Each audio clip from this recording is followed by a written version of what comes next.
Chiudere l'anno con i 3 punti per allungare la striscia positiva e soprattutto per rompere un incantesimo. I veneti non vincono davanti al proprio pubblico da 2 mesi. I rossoblù sono ancora in cerca del primo successo in trasferta.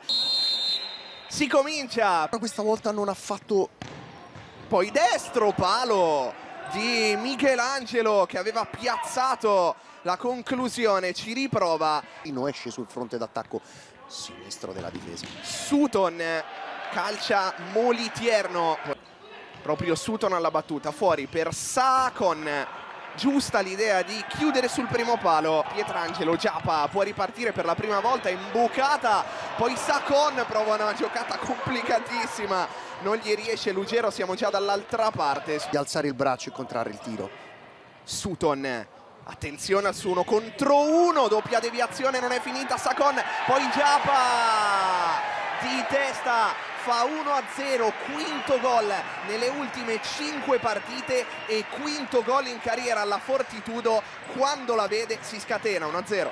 E poi, come al solito, attenzione però perché siamo già dall'altra parte con la conclusione e il pareggio immediato della Fortitudo Pomezia con Daniele Gattarelli. Quanto è passato? 5 secondi, 1-1. Comunque su tutti i palloni. Ora conclusione potente disinnescata da Molitierno, preferita dal numero 14. Sutton di prima, verticale proprio per Ugas.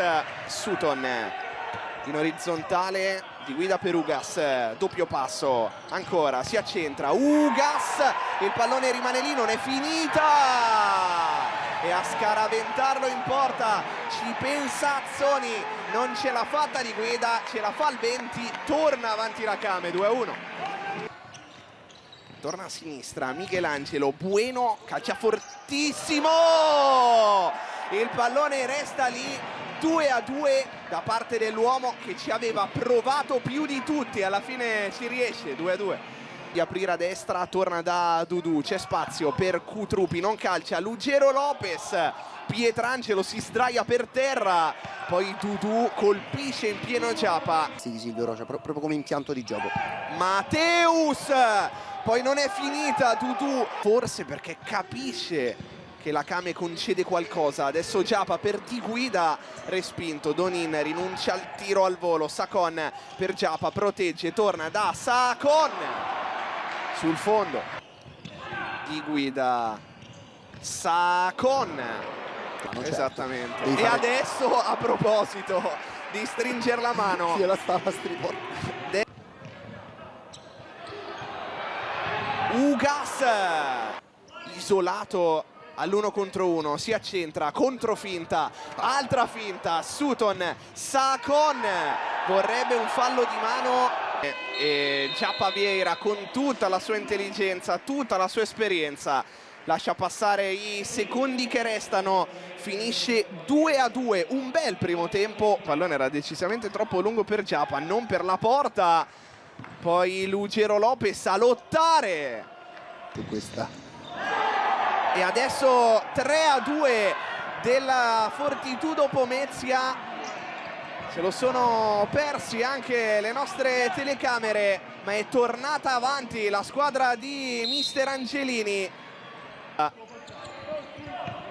Giocatore molto esperto il portoghese, occhio a Sutton, Molitierno in spaccata.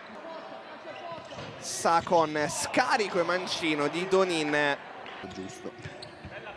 Michelangelo libera Mateus, sterzata Mateus, Fortitudo imbucata, Lugero Lopez, mancino deviato, Pietrangelo, riflesso sensazionale.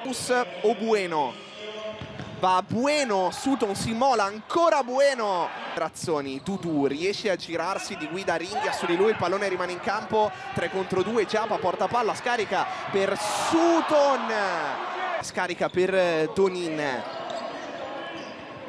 se la sposta Donin, Molitierno presidia al suo palo. Sutton chiama il movimento a Donin, poi si mette in proprio. Quando lo isolano, quando si isola e anche i compagni gli lasciano l'isolamento Donin, finta, Donin! 3-3, c'è stata una deviazione sotto porta, pareggio della Kame all'improvviso.